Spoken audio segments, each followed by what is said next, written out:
The information contained in this episode is for informational purposes only. No material is intended to be a substitute for professional medical advice, diagnosis, or treatment. We need a revolution. There's only one solution.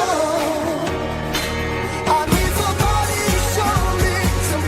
to show me the love. We need a revolution.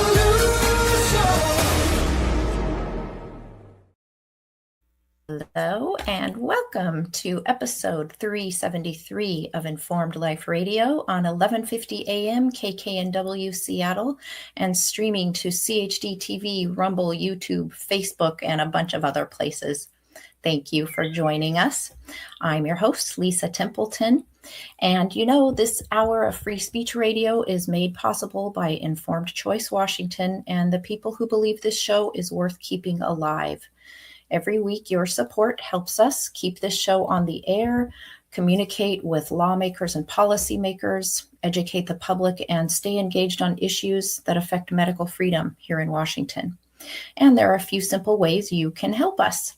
First, you can make a one-time or monthly donation at informedchoicewa.org and just click donate there. Listener support is what helps cover the cost of staying on the air and continuing this work. And second, when you shop on Amazon, you can begin at the link on our homepage. It gives us a small commission at no extra cost to you. And you know, we're not encouraging extra shopping, but when Amazon is already where you're headed, starting from our link helps us.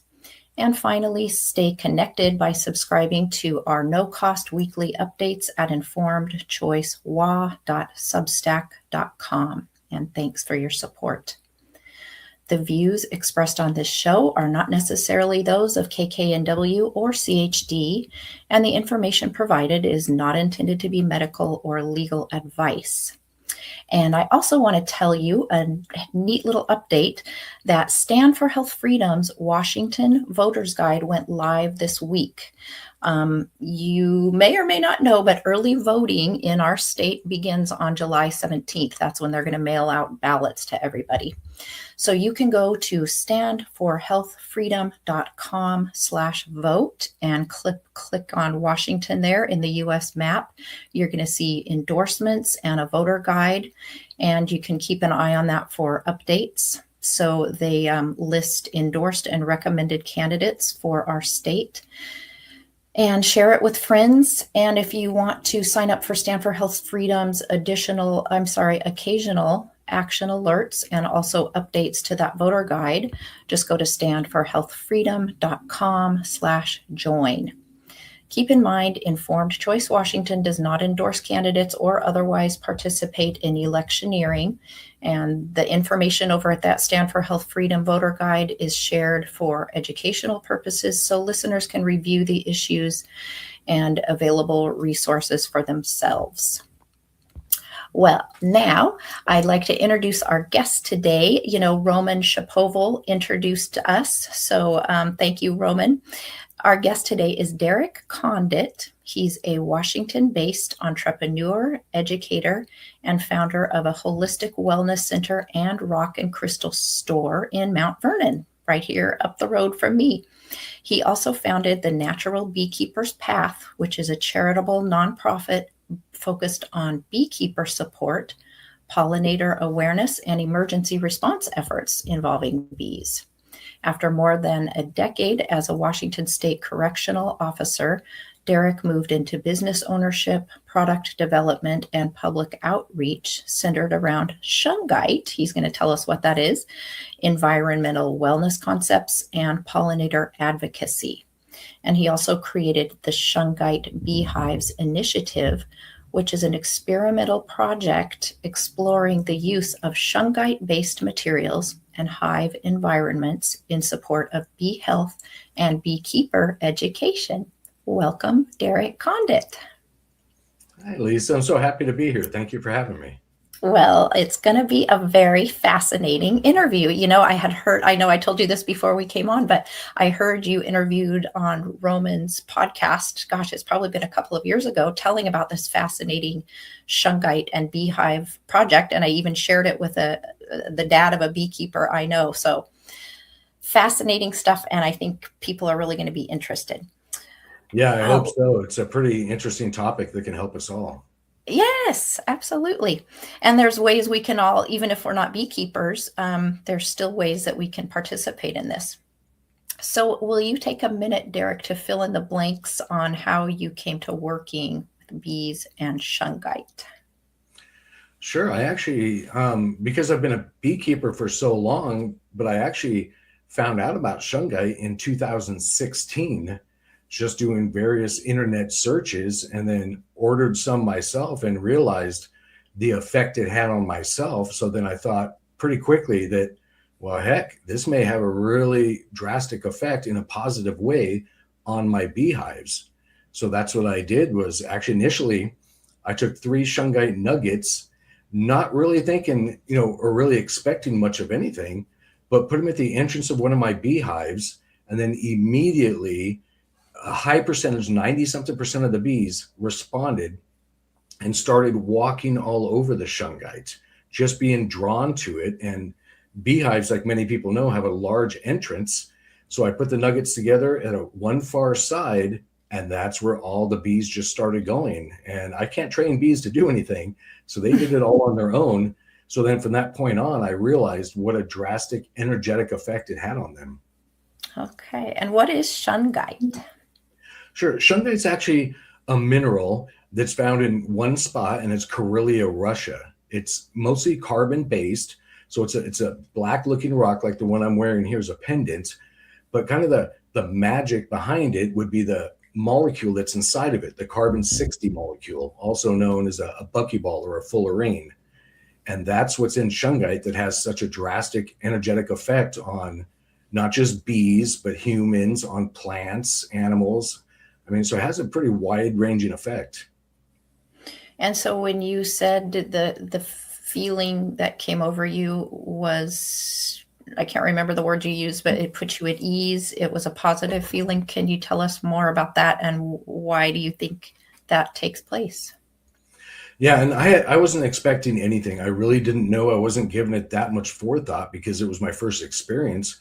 But I literally ordered just one nugget, held it in my hand when it arrived, and I immediately felt I'll just term it as a subtle pulse of energy in a very positive way, and it had a calming effect, just shoot all around me and through me. And again, not expecting it, not preloaded on any information. I thought, wow, there's something to this, a lot more than I know. And that's when immediately I started thinking, well, let's give it a try with the bees and see the effect it had on them. And then I just began doing research and working with it. And I guess, like I said, the calming effect and immediate just relaxing state. It's a difficult topic to talk about because there aren't that many words to describe it. But it was immediate on myself, so I knew that other living creatures, and in this case bees, would respond to it as well. So that's when I began the creation of what we call the Shungite beehives now. Were your bees having problems? Is that what prompted you to put the Shungite out there in their hives or at the entrance? They were, because I was aware of harmful frequencies in the environment, not just from cell phone towers, but cell phones, Wi-Fi. There were just different frequencies that bees are very responsive to. And I knew that they were being harmed, and not to also, so to mention chemicals as well, that would be in the local crops nearby. And I was having what's called colony collapse disorder. And everything I'd researched up until that point was there's no cure for it, or people were saying they don't know what causes it and different things like that. So I thought, well, this might be the perfect opportunity to integrate Shungite with bees and see how they responded. And then in addition to the 3 nuggets, what I did, because I'm an ex-Army veteran as well. I'm an Army veteran, so ex-Army as well. And there we would call these areas Faraday cages. So I thought, well, wait a minute, let's give this a try. So I invented something called Shungite paint, where you add Shungite powder to paint, painted the exterior of the beehive, So that, in conjunction with the nuggets at the entrance of the hive, led to no colony collapse disorder immediately with my hives. And then the reproduction from my beehives was just unheard of. And I'd been beekeeping for many years before that. So it was pretty amazing, actually. Okay, so the Faraday cage is like something that resists EMF that surrounds something.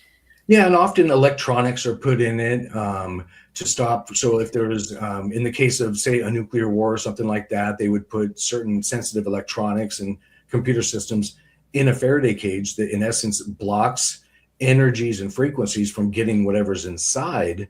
Although when you use Shungite paint, it doesn't make a true Faraday cage. So different energies and Schumann resonance and different things can still get to the bees, but it does have an attenuation effect to stop the harmful frequencies from affecting the colony and the brood or the baby bees inside. And that was a pretty immediate response as well, just from the reproduction numbers I was seeing in the beehives. Wow. Well, for listeners, I'm guessing most of our listeners understand why bees are so important, but do you want to give us a quick primer and maybe some information that people may not already realize? Sure, just their role in the biodiversity of our planet can't be overstated. We can actually thank bees for approximately 1/3 of our food supply just from their pollination efforts. So that's the thing as well that is again overlooked sometimes, on just the effect they have on the natural foliage around us, which in turn then helps local animals as well, because then they're helping pollinate the crops and germinate new plants and flowers. Not to mention the medicinal properties from the honey. And I do on my beehives practice, it's chemical free, basically chemical free beekeeping. So no treatments. I don't add additional, and there's lots of types of treatments, but I don't add chemicals to the beehives because that can transition in the honey as well that we eat. And again, it also affects the brood in there. So bees just have an enormous effect that many of us aren't aware of. So it's been pretty amazing using it with Shungite and the bees together. Yes. In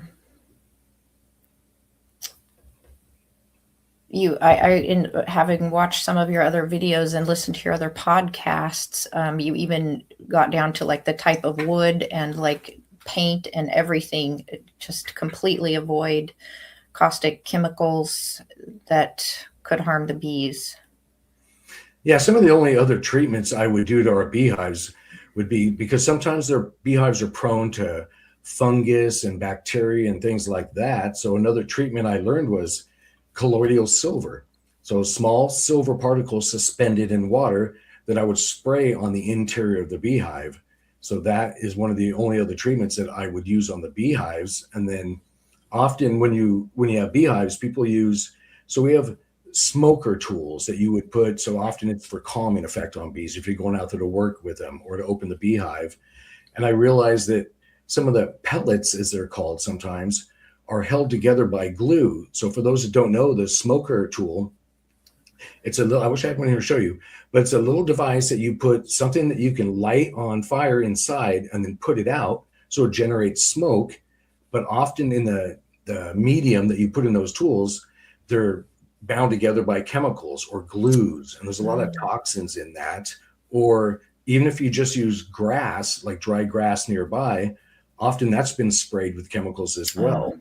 That's the thing too. So then I realized, well, you can use just natural materials in there. There's types of mushrooms you can put in there that are dried. But the less For burning? Yeah, for burning. So Okay.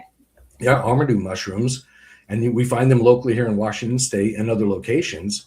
But you can put those dried in there, and those will help boost the immune system of the bees as well.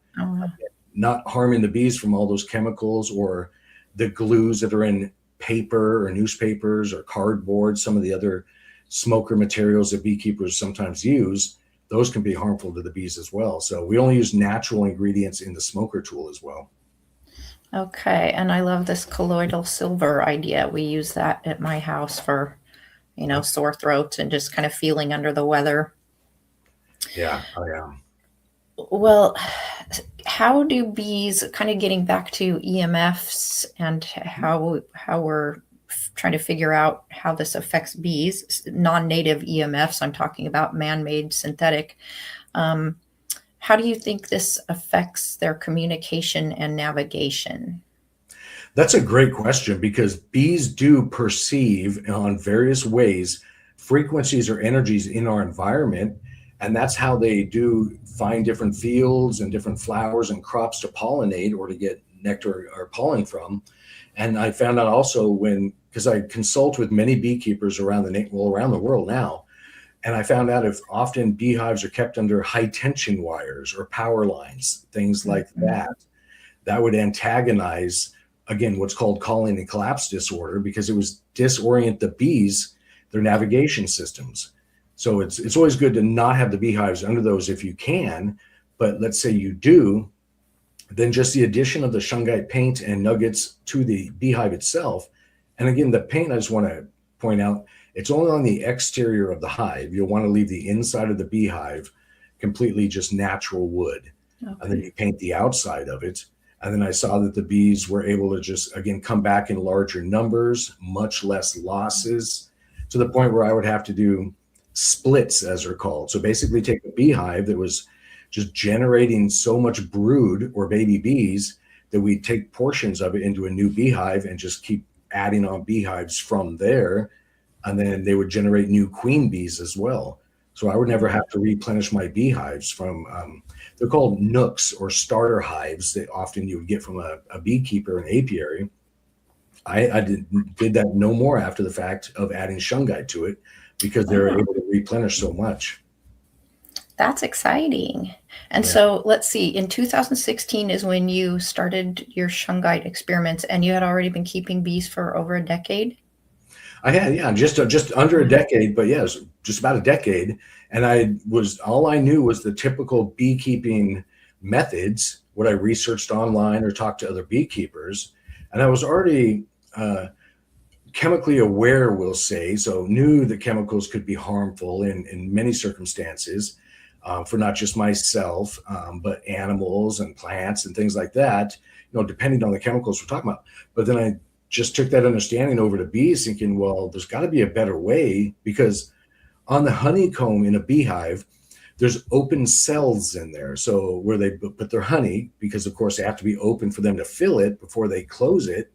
And if we use those chemically or glue treated burning materials in the smokers I talked about, that would transfer into the honey cells before the bees would close it. And then I thought about, well, that means we're eating these chemicals as well, or the treatments that sometimes are used for different bee issues. So I stopped doing all of that and realized there has to be a better way. And again, that's where just the use of Shungite progressed with beehives. Wow, that's cool. I'm going to show people you have a link to a page with scientific literature on EMF related concerns. And while I'm pulling that up, can you tell us about the findings that most influenced your thinking, or maybe that kind of helped you start off this whole thing? Absolutely. And regarding Shungite, on the scientific studies page that you're referring to is where I republish. And now, as of today, it's over 105 different scientific studies related to Shungite that shows the different effects Shungite has on everything from, they've used it with rodents, they've used it on plants, on animals, all sorts of things.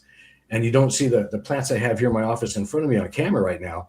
But if you add Shungite to a plant, it's going to grow 10 times as fast as the plant without it. And when I started reading studies like that, I thought, well, heck, I can do that study myself. Just take a couple of my plants that are similar, put Shungite in one, and just watch what happens. And I did just that many years ago. So I had such a drastic difference on the plants that I felt guilty about not giving Shungite to the other plants. So then all of a sudden they all got it. Yeah. And then I started researching Shungite more and the studies, because I started getting into all of that because I knew I was having results, but I was curious. I'm like, well, has anybody done anything like that scientifically? And I found out they have, and they've been continuing to do that over the years now, again, with fruits and vegetables, animals. They've done studies, and these studies are republished, and they can read the actual study on that webpage that you're talking about. to where it's shown that Shungite, wearing it, and either I'm wearing a bracelet here and there's a pendant here, actually has an effect on not only our saliva cortisol levels, our heart rate variability, our eardrum temperatures, because and more. And all of these things are affected when we talk on cell phones and hold them up to our ear.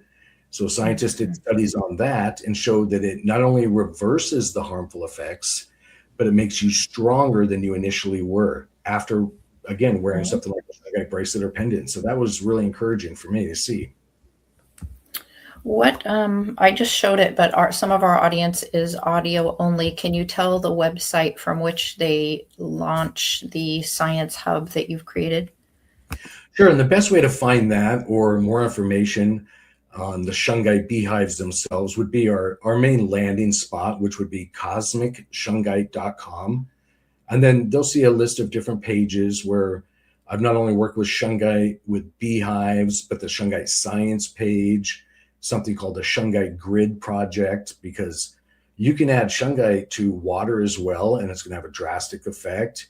And the Shungite grid project is where I encourage others and show where we've actually gifted Shungite nuggets into nature, into rivers, streams, lakes, all of that. And you can absolutely feel the effect when you get your first piece of Shungite. It's pretty dramatic.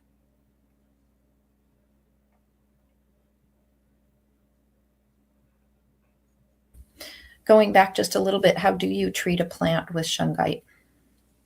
Yep, great question. And it doesn't, we have Shungite powder. So Shungite powder or Shungite nuggets can actually be powderized, so just ground down to a fine powder.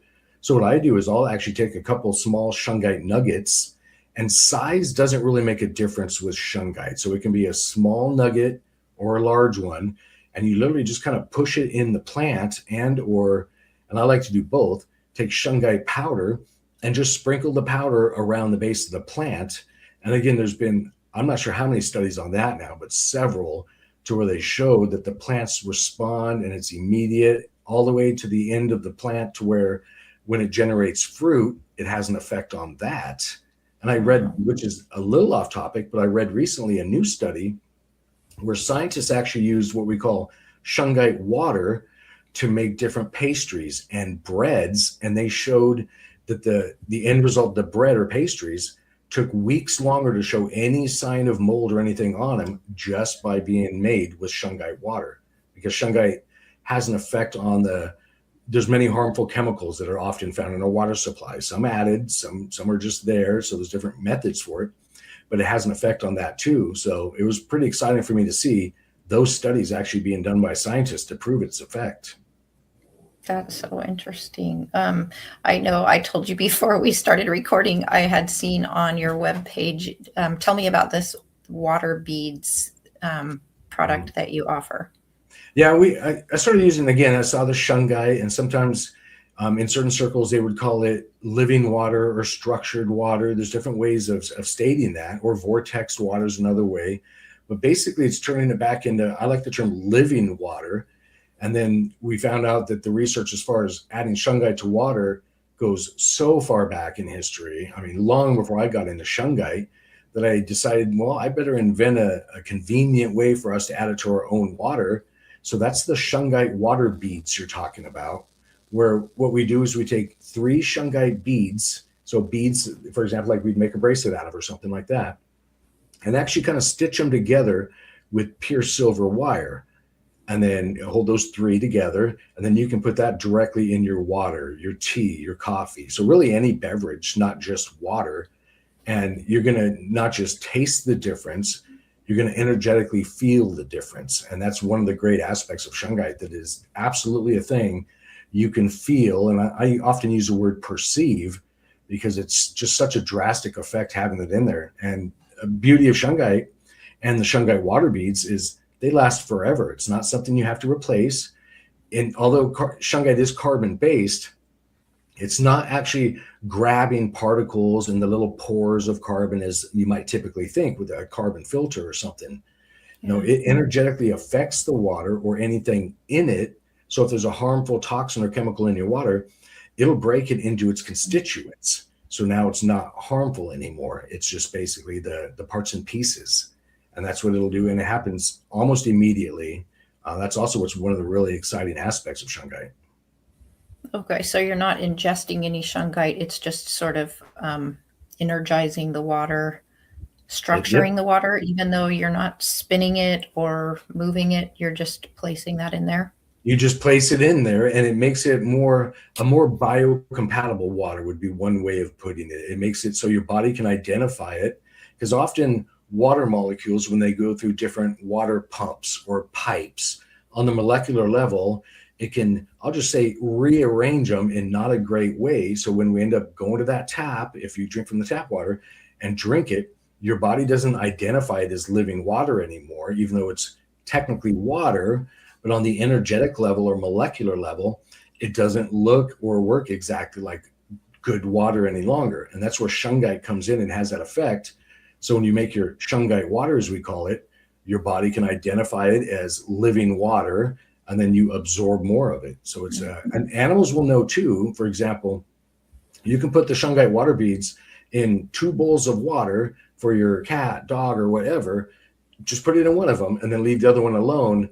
And that's where somebody can do their own in-home test, you can say, and they're going to see that the animals will always go to that Shungite water first. And then just like the plant study, it's a drastic, it's not a subtle effect, and doesn't add any flavor or anything like that, but energetically, everything responds to it. Oh, now I want to try that with my cats. Yeah.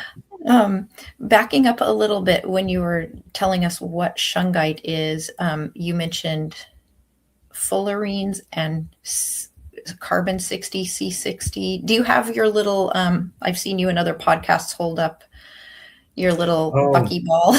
I should have grabbed that, but I can make it, and again, for the audio listeners only, I can describe it. So really, the carbon 60 molecule, also known as a buckyball or a fullerene, it's the exact shape. It's made of hexagons and pentagons, so it looks just like a US soccer ball. So it's that exact shape on the molecular level. And that's the molecule that can be found in Shungite that does all the magic, you can say. And that's something scientists figured out. So they extract those carbon molecules, depending on what they're using it for, or they're just using straight Shungite because it's just packed, depending on the type of Shungite you have, with those carbon 60 molecules or C60 molecules. And that's what has the effect on all the energetic aspects, the effect on the water and all of that. Kind of getting back to the sacred geometry of certain substances that have just fascinating effects on other natural things. Oh, yeah, I'll tell you on that one too, Lisa, is so again, as I mentioned, there's hexagons are a good portion of the shape that's in the carbon 60 molecule. Well, So it's like little facets of hexagons. it is. Yep. And it's not random that bees build their honeycomb out of hexagons either. yeah. That's a thing as well. So it's not lost on the bees. They've been around a lot longer than us, and they use that in their honeycomb. And that's just a really energetic shape of the universe, you can say, that works really well. And like I said, that's not lost on the bees. And then I realized that after the fact that, well, wait a minute, there's something to this, and there's a reason the bees respond. So shapes do matter. Yeah. So back to the beehives. Tell us about your beehive project and what you're offering to beekeepers to help spread this improvement. Sure. Yeah. Actually, and I've done this since 2016, to where we actually gift to beekeepers, if they're willing to try it, enough Shungite. So you get 3 small nuggets and enough powder to make a gallon of paint. So you can treat one of your beehives, or as I like to word it, turn it into a Shungite beehive. And then any beekeeper doing this will see the drastic differences in the longevity of the bees, the purity of the honey, the lack of colony collapse disorder on that hive relative to the other beehives. And then I've done it so long now, and the Shungite beehives are all across the planet. There's countless thousands of them. I've been consulting for years now on it, gifting it. So again, if they go to our website, they'll see a page on the website that says Shungite beehives, where a lot more information is on this. And at the very bottom, they can click and order for free their own Shungite beehive kit to try it themselves. And again, they're going to see such a drastic difference, and I know they're going to want more for their other beehives, because like me feeling guilty on my plants when I gave it to one, they're going to see such a difference on their beehive. They're going to want to add it to the other ones, and then again paint the outside of the hive with it and add the nuggets. And it's really amazing the results that you see. That is so cool. So this is cosmicshungite.com / or you can just go to shungitebeehives.com. I think I have that site forwarding probably to cosmicshungite.com. Yeah, the main site is Cosmic Shungite, and then if you scroll down, depending if you're on a cell phone or a computer, you'll see a list of our different pages that are available on there. And there's an FAQ for those that want to learn more about Shungite and how to use it. But there is a Shungite Beehives page on the website, and that's where a lot of the information is. And then just below that is the Shungite Science page, where people can actually read the studies themselves and really get more into the specifics on how it's being used on electronics, again, with animals, plants, on humans. So it's really exciting stuff to read. Yes, oh my gosh, so many uses. Okay, for our viewing audience, I did go to shungitebeehives.com, and that did take me to cosmicshungite.com, one of the pages. And down towards the bottom, you see click here for a free Shungite beehive kit for people who are already keeping bees. And then above that, there are detailed instructions on how to create your beehive. And there's also a little video on here that shows what Derek was describing earlier, how the bees kind of congregated towards those Shungite nuggets that he put towards one side. Did you ever try moving them to the other side and see if they congregated over there instead? Great question. And on that video, Lisa, if they click on it, they can watch it on their own convenience. And so, yes, I've moved it to either side. And I'll tell you that bees remove, because often leaves, branches, sometimes rocks, depending on the location of the beehives, do get at their entrance, and bees will remove those things. They don't try and remove the Shungite nuggets from the entrance, regardless of where you put them. And what I actually found was that they use their propolis. So you can think of it like a bee glue, and it's used medicinally as well.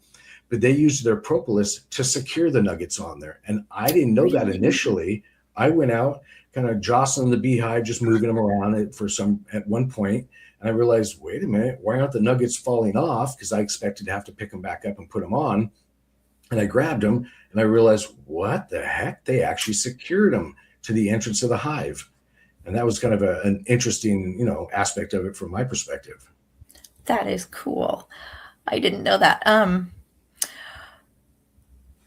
How much would like a little jagged nugget cost on your website? Is it very expensive? No, Shungite's relatively cheap, depending on what form you buy it in, if it's been shaped, because we do have a large supply of different forms of Shungite, be it powder or nuggets, or maybe carved into a certain shape or anything. But really, for example, if you walked into my shop here and you get online, as low as $1 for a nugget. So it's not real expensive, as long as somebody's not overpricing it. And then again, the powder, you don't need much if you're using it for, say, your plant. I usually use the example of salting your egg. So unless somebody puts an excessive amount of salt, but not much. So it's not like you have to put a half a pound of Shungite powder in your plant. You can just use, a fraction of a teaspoon worth, sprinkle it around the base of your plant or your trees in your yard or anything like that. And that's more than enough. So really, Shungite nuggets and or powder aren't a real expensive thing. Okay. And once it's in the soil, is that good to go for a long time? Or do you need to refresh it with new plantings? Or do we have this level of detail yet? No, we do. And actually, scientists, again, they did this, not me. They found out, and that this study is on our website, on that science link. They've added Shungite powder to farms and crops, and it actually removed glyphosate, so Roundup weed killer, that's in the soil. So you can actually regenerate your own soil if, let's say, you've moved somewhere and somebody's used that chemical for treatments and things, which does harm the bees. So I'm not a fan of it, but it actually removes it from there as well. So as far as replenishing, if you've taken the route of putting a nugget in the plant, it's going to be there forever. It doesn't fall apart. It stays there and it energetically affects the soil around it. As far as powder on the plants, I've only added slightly more. Again, that really small amount every couple years. So it's not like every month you got to go out there or anything. So I just do it just out of, well, I can't exactly see the powder because it kind of gets blended in, especially after you water. So I thought, well, I know I'm not harming the plants by giving them more, but it's not something that you have to do every month or anything. So it Okay. really stays almost indefinitely. Where does the scientific literature indicate where the glyphosate goes? Does it break down? Have they seen, That's what it does. evidence You of nailed it. decomposition? Wow. As I worded, it breaks it into its constituents. Okay. So it doesn't gather it like often carbon is used for. So if somebody was to zoom in on a piece of carbon under a microscope, there's little pores and things like that. It's not catching it in those pores or anything like that. It's breaking Right. it apart. Okay. So that's something there. This would be a great, I'm thinking science experiment for kids, but science experiment for adults too. It sounds really interesting. What would you say to a skeptical beekeeper who's curious but wants more evidence besides sending them to your science page? I mean, order our free Shungite, beehive Oh, kit and just try okay. it yourself, and then they're going to see the difference there. One way they can tell, or anybody can tell if it's real Shungite. Shungite's the only natural known mineral that conducts electricity without being refined. So, for example, you can take a piece of Shungite or a Shungite bracelet or whatnot, actually use a touchscreen like your cell phone, and it'll respond to it. You can open an app, you can turn the pages, you can do things like that. And Yeah. no other mineral can do that. And one Oh, other way you can test if it's real, often we have these little tiny flashlights around our houses where you can take off the end and put the batteries in. Take off the end, there's usually a spring on the end of it. You can take off the end, just touch a piece of Shungite to the batteries, and the flashlight will turn on okay. without even So putting the end back on it. wait, what? It goes through you, or how does that work? It just does it itself. It just conducts electricity, so you don't need. So again, just so I'm trying to make this clear, but they're just usually little tiny. I wish I had grabbed them to show you, but little I tiny like the flashlight. dollar store ones. Yeah, exactly. Little button on the end, and often there's a spring on that little end piece. Just take that off completely. Don't even put it back. Just touch Shungite to the battery, and then turn it around and look at that light. You're going to see it come on. And that's one of the ways you can tell it's real Shungite, because there is, like a lot of things, artificial stuff being sold out there. And we get ours directly from Karelia, Russia, where it's located. And that's why we're so familiar with it and how to use it and test it. So that's why I wanted to share a couple methods on somebody who maybe had some. They can Oh, verify it's real. okay, good to know. So for the people who aren't beekeepers already, I know you have some great tips and ideas for them on how they can get in on this wonderful way to help the pollinators and our earth and our people and animals afterwards as a Yeah. result. And even if you're not a beekeeper, you can still help the bees, because the bees will travel up to 7 miles away to either pollinate or to find a water supply. So let's say you're not a beekeeper, or maybe you live in an apartment building and you just have a little patio or something. Well, you can get a bird bath or a little tray of water, put Shungite nuggets in that, and not just bees, but butterflies, I mean, hummingbird, all kinds of critters out there will find that water source and benefit from that Shungite water as well, or just add it to your local flowers that you might have on your property. And that's going to affect those as well, not just to generate more flowers and more pollen and nectar, but they'll be more healthy as well. So there's ways that non-beekeepers can really help bees as well. Okay, and then what about the mason bees? And tell us the difference between like honey. Well, maybe there isn't a difference between honeybees and mason bees. No, that's a great question too. So mason bees and or carpenter bees, they don't generate honey. They don't even have a beehive per se. They often will find things like your backyard fence or a tree, or sometimes the eaves of our house, and carve little holes or tubes in the wood, and that's where they'll lay an egg. So what you can do, and to do that, for example, carpenter bees or mason bees will get mud. So when they make that little tube to lay their eggs, and that's why they're called mason bees, they'll take mud from a local source and build a little wall in between. And it's about the diameter of a pencil, just approximately. And they'll lay multiple eggs within there in little chambers and mason up little walls between the eggs. So one way you could benefit them is take Shungite, and it's always nice to provide Shungite and or water supply or a mud supply, and that's just clearing away some grass in your yard, and the bees will find it. Mason bees are everywhere, and carpenter bees, and then they'll use that Shungite from the supplied or made available mud supply down there for making the walls in their little chambers. So that's a way you can do that as well. Or often at some of the hardware stores, or some, we call them co-ops around here, like, you can see what look like little bird houses, but they have a bunch of little bamboo shoots in them, or little, sometimes cardboard tubes. You can get those, nail them up in your backyard on a tree, and you'd want to do it about eye level, so 5 or 6 foot above the ground. And you can actually paint the outside of that mason bee house with Shungite paint as well. So that's one way that, again, a non-honeybee beekeeper can help the environment around them without having to keep beehives. Because I know it's not feasible for everybody to have beehives around them, but you can't. And mason bees and carpenter bees, Lisa, don't sting. So people don't have to worry about that. They don't even have stingers, so there's nothing to worry about there.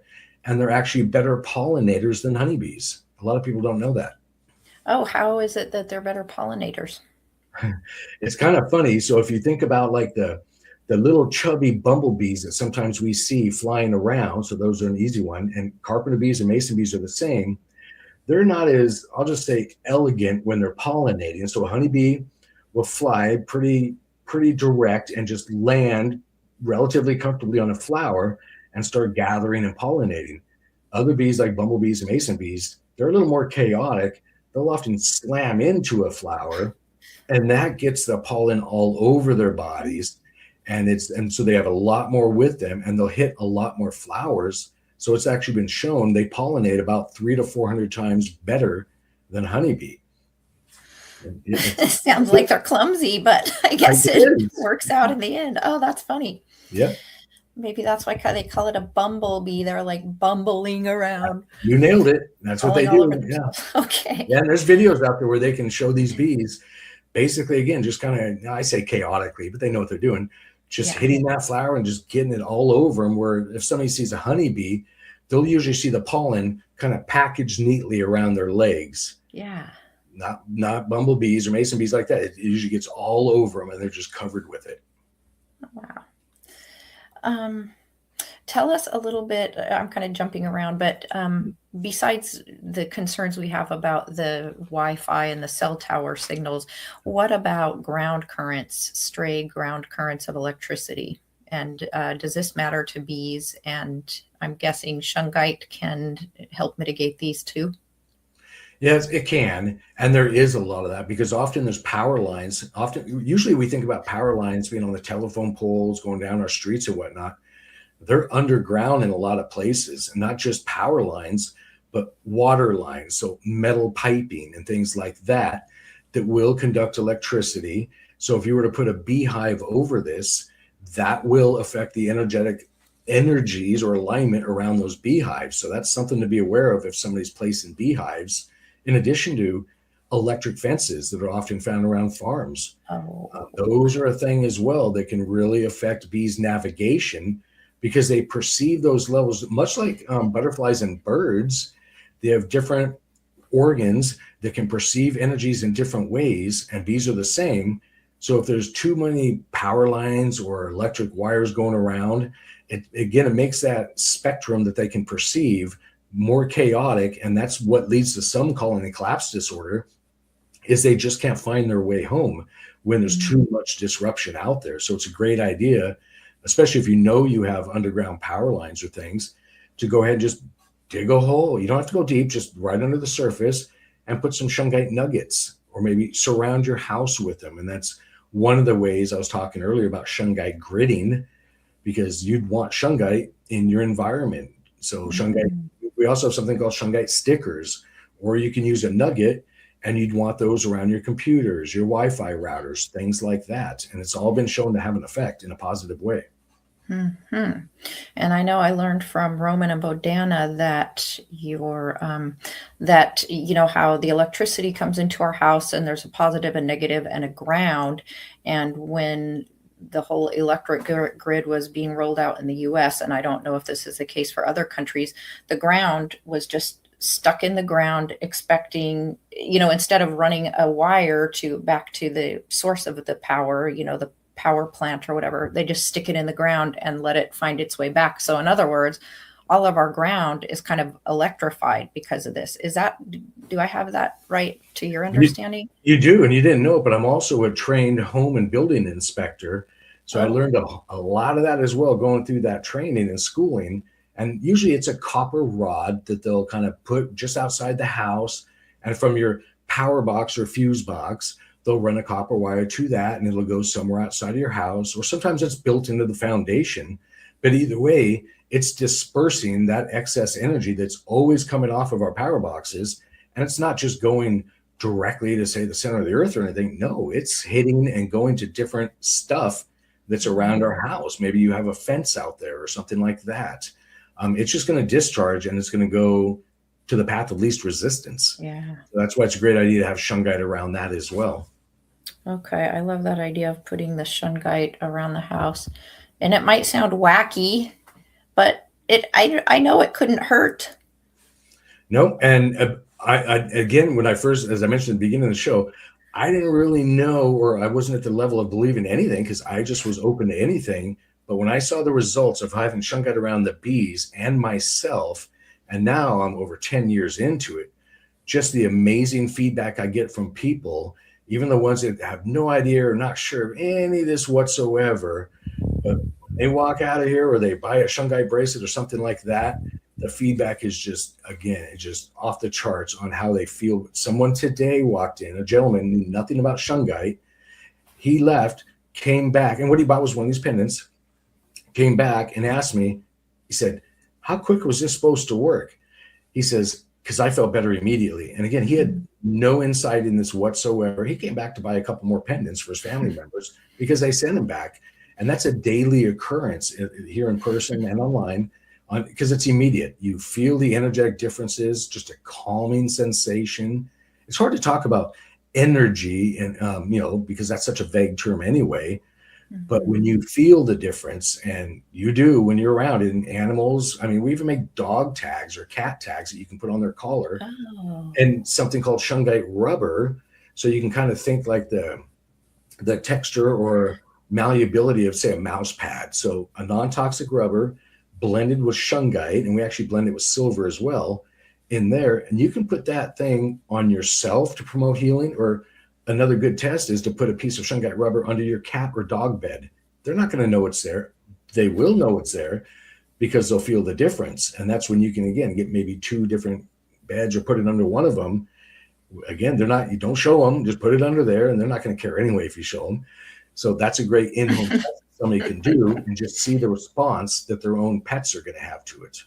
Yeah. I love that with the pets. I mean, I've heard homeopathic practitioners describe how homeopathic remedies helped their pets. And we know this isn't the placebo effect because the pet really doesn't probably know, oh yeah, she's giving me this for, my sneezing or whatever. What part we have just, we have about 3 minutes left till we wind up, but maybe we should tell us a little bit about the Shungite honey and what makes it different and special. Sure. And again, when we make our Shungite honey, again, because I'm a treatment-free beekeeper would be the term that's often used online, or chemical-free, because again, I'm not a fan of having those chemicals transferring into the honey. So we'll start with that, and then we'll take those Shungite water beads we talked about earlier and actually put them in the honey. And because, bringing it back to the hexagon shape we talked about, it's not lost on me that shapes do matter. So we'll use glass jars of the shape of a hexagon with that organic or treatment-free honey, add the Shungite water beads, which can be plucked out later once the honey's gone and used in your own drinking water or animal drinking water, which is a great idea too. And that keeps it, again, as Shungite breaks glyphosate and other harmful chemicals into their constituents, it does the same thing in honey if it was to have something. So even if you had treated honey, you could still add the Shungite water beads into there. And you don't really have to stir it or like make sure that all the honey ends up touching the beads. It's just No, it's all connected anyway. So dissipates. it has an effect immediately. No, so you don't have to have it in, and there's not a time limit on it. You don't have to have it in there that long, just moments, put it in, and you'll immediately feel the difference. And that's another something we could do at home. Get 2 jars of honey, put Shungite water beads in one of them, and then give your friend a sample. Don't even tell him which one's which, or water. That's even easier. Just get a cup of water, put the Shungite in the one of them and not the other one, and just say, hey, do you notice any difference? And you're gonna be pretty amazed at the results. Okay, I'm fascinated. I want to try this. What should people know about raw honey crystallizing? Is that something we want or something to be avoided? Well, actually, that's a good thing because only natural or raw honey crystallizes. Often the stuff we find in those little plastic bears at grocery stores and stuff is a high percentage of high glucose fruit syrup. So it's artificial High, and it high won't crystallize. fructose corn syrup? There we go. And it Okay. won't crystallize. So you actually, if you buy a jar of honey and started to crystallize, and that's just a heat differential that causes that. And you can also reconstitute natural or raw honey that's crystallized just by putting the jar in some warm water and excuse me, and heating it up. So actually that's a good sign. If you see your honey crystallizing, you know it's natural. Okay, good. It hasn't been cut. Okay, let's see, in about 1 minute, can you tell us a little bit about honey's shelf life and uses, like topically? And also, I heard you tell something about putting a little drop on the roof of your mouth. Sure. And actually honey doesn't expire. It's one of the only products on this planet, and of course it's a bee product, that never expires. It lasts forever. They have found some that was over 8,000 years old. I saw in a documentary, excuse me, that is still perfectly edible, and it lasts forever because of its antibiotic properties, its antiviral properties, antimicrobial properties. So it gets rid of all kinds of harmful things that affect us and our pets around us. So it's definitely a beneficial thing. You can almost think of it as a supplement, and it takes just a small amount. And that's why I'd spoken on a couple interviews where you can take just a drop of it, put it in your mouth or on the roof of your mouth as well, especially Shungite honey. And then you're going to energetically feel the difference. It's going to really affect, and I like to use the term biofield, because you're going to feel the difference right away when you use a natural supplement like that, being it natural. And just the energetic sensations you'll pick up on is pretty mind-blowing. Wow, lots of cool stuff to look into. Where can people find you again, Derek? Sure. And so basically the best location would be cosmicshungite.com. And that's where we have our online store as well, with many the products we talked about and many others that you can use with your animals, your plants, and yourself. And then that's also where people can find out about the beehive, what do you call it, starter kit. And I would encourage people to do that so they can read more about it, because on the Shungite beehives page, so I call it Shungite beehives, that page is on there. And at the bottom, as you showed earlier, there is that link to where they can order their own Shungite beehive kit to give it a try themselves, and or they can use those nuggets in their own environment as well, just to see the difference and see just what a great and amazing effect it has. Yes, very exciting. Well, yeah, everybody check out his websites. Lots of really interesting information there that you're going to want to implement into your life. And Derek Condit, thank you so much for joining us. This was really fun. Yeah, I had a great time. Thank you, Lisa, for having me. Oh, good. Glad you could make it. Ladies and gentlemen, please join us next week when we sit down with Erica Comerford, Director of Political Affairs for Stand for Health Freedom, to discuss their Vote for Health Freedom initiative I mentioned at the top of the show. And I'd like to thank our producer, Nathan at the station, for his expertise and efforts for making this a show we're proud of. And thank you, ladies and gentlemen, for tuning in to Informed Life Radio on 1150 AM, KKNW, and CHD TV. This is your host, Lisa Templeton, signing off for the week. Here's to embracing your informed life. Take care, everybody.